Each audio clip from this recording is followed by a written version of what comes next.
Giga clash à la commission d'enquête. Le président de la commission censure Charles Aloncle parce qu'il ose parler d'une certaine entreprise Media One avec KKR qui influencerait l'audiovisuel public français. Et pour vous donner un petit aperçu, écoutez, on va vite rentrer dans le vif du sujet parce qu'on a beaucoup de choses à voir. Voilà, si vous ne me croyez pas, regardez. Majorité par un fonds d'investissement américain, c'est tout ce que je dis. Et je ne comprends pas pourquoi vous expliquez que ce que j'explique est factuellement faux. Merci monsieur le rapporteur, vous venez de porter des accusations très graves contre moi en disant que j'avais des liens avec Media One, ce qui est absolument faux. C'est une question, pourquoi vous me répondez à chaque fois? Merci messieurs les ministres. Mais non, mais Jérémy, franchement. Mais Jérémy, franchement, allez, voilà, écoutez les amis, vous le voyez, on a beaucoup de choses à voir. Alors quels sont les tenants et les aboutissants? Y a-t-il vraiment une méchante entreprise américaine qui tire les ficelles dans l'ombre pour l'audiovisuel public français? Tout cela financé avec vos impôts? Eh bien, on voit ça ensemble tout de suite. Et c'était l'heure de l'interrogatoire de notre amie Roselyne Bachelot, qui ne trouve rien de mieux à faire que de vous montrer son superbe sac payé avec vos taxes. J'espère que vous êtes très contents de payer des sacs à Roselyne Bachelot. Alors, Charles Aloncle nous dit, après avoir rappelé que Media One, premier bénéficiaire des contrats de France Télévisions, est majoritairement détenu par un fonds d'investissement américain, ça on le verra, le président m'a accusé à tort de relayer des fake news et il censure mon micro. Il m'a ensuite violemment interrompu et a suspendu définitivement la séance. Cette entrave est grave, incompréhensible et inacceptable. Aucun président n'a le droit d'entraver des débats parce qu'il dérange. Eh bien, voyons cela maintenant. Allez. Madame la ministre, vous expliquez que ça n'a rien à voir. Ancienne ministre, donc, Roselyne Bachelot. Que l'externalisation et le recours à des sociétés privées pour des missions de service public n'a rien à voir avec la privatisation. Qu'est-ce que vous diriez, par exemple, si on externalisait les fonctions de la police nationale à des sociétés privées, y compris des sociétés étrangères? Parce que Media One... Vous avez bien compris, audiovisuel public, évidemment, payé avec nos impôts. Et là, on peut apprendre, on apprend que peut-être KKR, actionnaire américain, finance peut-être cette gabegie. Voilà. Et donc, vous comprenez bien que cela pose des problèmes d'agenda caché. Vous, les petits Français, je vais vous dire quoi faire dans votre audiovisuel public, notamment que vous êtes tous des méchants fascistes. Qui est l'une des deux sociétés à bénéficier de 80% notamment des émissions de France 5. Media One est la première société de production à bénéficier des contrats avec France Télévisions à hauteur de 110 millions d'euros par an. Media One est détenu à plus de 50% par un fonds d'investissement américain, KKR. Vous voyez un peu l'analogie que je fais. Pour vous, ancienne ministre de la Culture, il n'y a aucun problème à ce que le service public et l'argent du contribuable aillent financer des sociétés privées détenues à l'étranger pour produire des émissions importantes du service public. Pour vous, il n'y a aucun sujet derrière cette question-là. Alors Nicolas, j'espère que tu es très content de financer des entreprises privées américaines qui vont te dire quoi faire et qui vont t'humilier à la télé française. Des informations, ça va bien 2 minutes. Media One, c'est un groupe français qui a son siège à Paris et qui a effectivement des actionnaires divers et variés. On va les auditionner, on va leur demander des comptes. Je le dis parce que c'est... On va débunker ça après, parce qu'il y a plusieurs actionnaires, vous allez voir. Regardez, on va leur demander des comptes sur leurs liens, le fonctionnement avec le service public et notamment avec France Télévisions.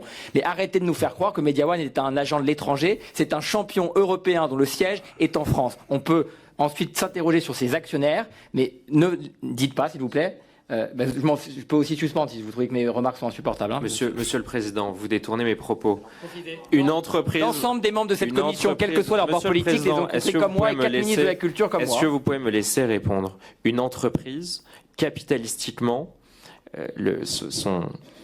est basé en fonction de ses actionnaires. Non, plus de 50%. Alors, en fonction de la majorité de ses actionnaires. C'est-à-dire que si vous détenez 51% d'une entreprise, eh bien, vous êtes l'actionnaire majoritaire d'une entreprise. Mais continuons, c'est très important pour la suite, nonobstant. Totalement faux, monsieur le rapporteur. Vous avez été entrepreneur. Monsieur, vous avez été entrepreneur. Une entreprise, quand vous avez plus de 50% de vos entreprise... actionnaires qui sont étrangers, l'entreprise est étrangère. Quand vous avez plus de 50% de vos actionnaires qui sont des actionnaires américains, l'entreprise...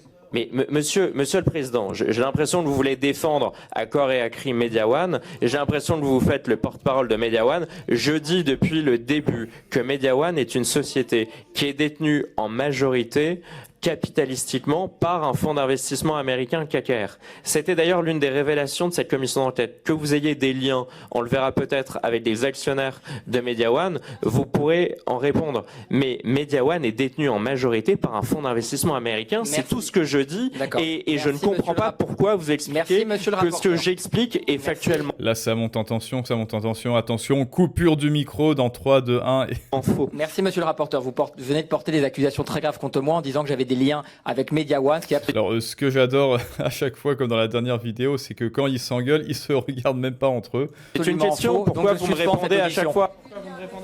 Merci messieurs les ministres. Mais non, mais Jérémy, franchement, mais qu'est-ce que tu fais là? Pourquoi tu t'interromps? Monsieur le rapporteur. Mais Jérémy, franchement, mais qu'est-ce que tu fais? Bah oui, parce que c'est un peu des personnages politiques, hein. Quand ils s'engueulent, ils se regardent pas droit dans les yeux, et ensuite, non mais Jérémy, franchement, on devait aller manger au Fouquet, là, après, qu'est-ce que tu fais? Je viens de suspendre cette audition. Je viens de suspendre cette audition. Monsieur le rapporteur vient de me mettre en cause en indiquant que j'avais des liens avec MediaOne, ce qui est absolument faux, et donc je mets fin à cette audition. Et je remercie les ministres de leur présence. Monsieur le Président, j'avais des questions importantes à... Et voilà, et c'est la suspension de la commission d'enquête. Alors maintenant que, bah écoutez, notre pauvre Charles Alonge, qui ne pourra pas poser ces questions, et bah écoutez, moi je sais pas pour vous, mais j'aurais été très curieux de connaître les questions qu'il aurait posées à la mère Bachelot. Comme par exemple, où avez-vous eu ce sac? Où avez-vous eu cette veste? Pour combien est-ce qu'il y en a eu? Est-ce que c'est du cuir véritable? Comment est-ce que vous vous les êtes achetés? Ah oui, d'accord, avec l'argent de Nicolas. Et ben ça, on savait déjà, mais maintenant, qu'est-ce que c'est que ces histoires de MediaOne, KKR, et en quoi elles ont à voir avec l'audiovisuel public et donc avec notre fric? Eh bien, débunkons les amis. Donc tout d'abord, les fondateurs de MediaOne sont Pierre-Antoine Capton, Xavier Niel, donc vous le connaissez, Free, etc. et Mathieu Pigasse. Mathieu Pigasse, ça me dit un truc. Ah oui, c'est un sale gauchiste. Non, sont des figures politiquement engagées, bien sûr, surtout Pigasse en particulier. Banquier d'affaires, proche de la gauche, pour pas dire de l'ultra-gauche, pour pas dire de Strauss-Kahn, pour pas dire de la LFI, copropriétaire du Monde, ouvertement opposé au RN, ouvertement opposé à la gauche nationaliste, quoi. Ils ont publiquement déclaré utiliser leurs médias pour combattre l'extrême droite, et oui, MediaOne finance en partie l'audiovisuel public, et donc ce qui est fait avec vos impôts, oui, c'est pour faire de la propagande gauchiste factuellement, et comme dirait Charles Aloncle, capitalistiquement. Et pourtant, selon la gauche, selon la LFI, et selon le communisme français, le capitalisme, c'est pas bien. Pourtant, il y a des gens comme Pigasse qui utilisent ce capitalisme et l'argent de vos impôts pour faire de la propagande qui vous disent que le capitalisme c'est pas bien. Est-ce qu'on se foutrait pas là déjà à la base de votre gueule? Eh bah si, bien sûr, cela soulève des questions sur l'utilisation de l'argent de Nicolas, bien sûr, pour des contenus biaisés, notamment à France TV par exemple. Pigasse a été invité sur l'émission politique de France 2 produite par MediaOne. Par qui? Par MediaOne, sans mention de son conflit d'intérêts. Bah oui, parce qu'il vient à France 2, il vient chez lui en fait, et devinez qui est sur France 2, il y a aussi un certain Glucksmann, et qui est la femme de Glucksmann? Eh ben c'est Léa Salamé, ça alors. Et oui, vous le comprenez peut-être, ils sont tous potes, donc MediaOne c'est ça, oui, vous financez MediaOne, vous vous dites mais merde, qui est derrière toutes ces bordels d'émissions à la con? Eh ben ce sont eux, voilà, c'est la fine équipe, Pigasse, Capton et Xavier Niel. Xavier Niel c'est effectivement le moins pire parce que lui au moins il est drôle, mais écoutez, voilà, quand Pigasse vient sur France 2, bien entendu qu'il vient chez lui, et au moins Xavier Niel, lui, bah voilà, il est milliardaire, mais il est milliardaire d'argent privé, alors que Pigasse, écoutez, c'est un petit peu moins clair, n'est-ce pas? Ensuite, qui est KKR, donc entreprise américaine? Elle est actionnaire de MediaOne, qui est effectivement une entreprise française, donc elle pourrait indirectement amplifier cela. Le fonds n'intervient pas dans le contenu, mais son accord sur la gouvernance, parce que KKR, c'est quand même 41% des parts de MediaOne, donc là, effectivement, Charles Aloncle s'est trompé, c'est pas plus de 51%, c'est 41%, mais bon, excusez-moi, quand vous détenez 41% d'une entreprise, vous avez tout de même, au conseil d'administration, votre mot à dire, et plus si affinité, voilà, c'est pas parce que vous avez moins de 51% que vous êtes un petit actionnaire, voilà, ferme ta gueule, prends tes dividendes. Non, si vous avez 41% d'une entreprise, vous êtes majoritaire. Ça permet à ses fondateurs de poursuivre leurs agendas. Et d'ailleurs, des rapports indiqueraient que KKR exercerait une influence matériel sur la stratégie, ce qui pourrait inclure des contenus alignés sur des valeurs libérales.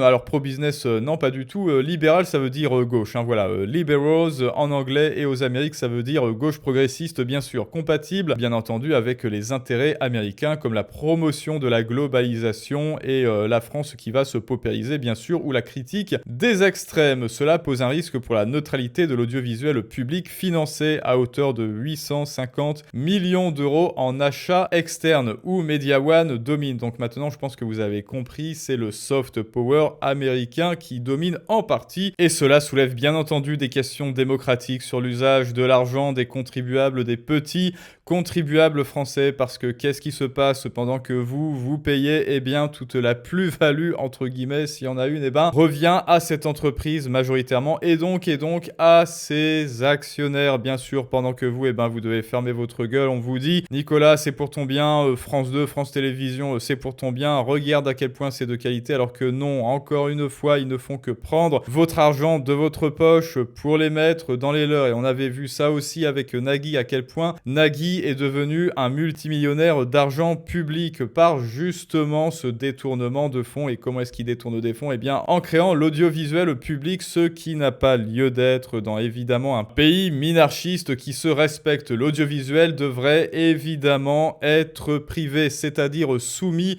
aux lois du marché, et non pas soumis au public, mais qui en fait est une marionnette, est un homme de paille, parce qu'une entreprise privée tire bel et bien les ficelles derrière, ce qui est évidemment un aveu d'échec, parce que ça veut dire que si cette entreprise tombe, eh bien l'audiovisuel public tombe. Et évidemment que dès lors que France Télévisions sera privatisée, ça ne tiendra pas la semaine, on le sait, hein. J'en veux pour preuve les émissions de Léa Salamé, n'est-ce pas? Et donc le rôle d'actionnaire de cette entreprise américaine oriente Media One vers une stratégie de profit qui impacte indirectement ce qui est produit pour France Télévisions, financé par nos impôts. Et voilà, et quand on parle de Media One, oulala, les méchants de Media One et de KKR, eh bien ça donne ça à la commission d'enquête. Et je ne comprends pas pourquoi vous expliquez que ce que j'explique est factuellement faux. Merci monsieur le rapporteur, vous venez de porter des accusations très graves contre moi en disant que j'avais des liens avec Media One, ce qui est absolument faux.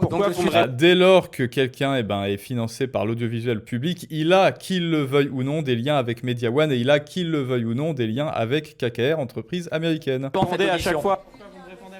Merci messieurs les ministres. Mais non, mais Jérémy, franchement, mais qu'est-ce que tu fais là? Pourquoi tu t'interromps? Monsieur le rapporteur. Mais Jérémy, qu'est-ce que tu fais? Voilà, c'est comme cela que ça se termine. Attention, on ne touche pas à l'argent public. Vite, taxer Nicolas à tout prix, ce sont de graves accusations. Enfin bref, les amis, pour moi, c'est clair, soutien, voilà, un soutien à Charles Aloncle. D'ailleurs, hop là, petit j'aime, petit soutien à notre ami Charles Aloncle qui continue le travail. Et si Media One est cordialement invité à la commission d'enquête, bien sûr que cela fera l'objet d'un épisode 2, parce que moi, j'ai vraiment envie de les écouter, notamment sur leurs actionnaires à 41% KKR. Maintenant, c'est à vous de me dire ce que vous en pensez, les amis, et je vous dis à tous à très bientôt pour un prochain storytelling du monde moderne, après cette petite gabegie, bien sûr, et petite crise d'amis à amis, mais ça, c'est une autre histoire.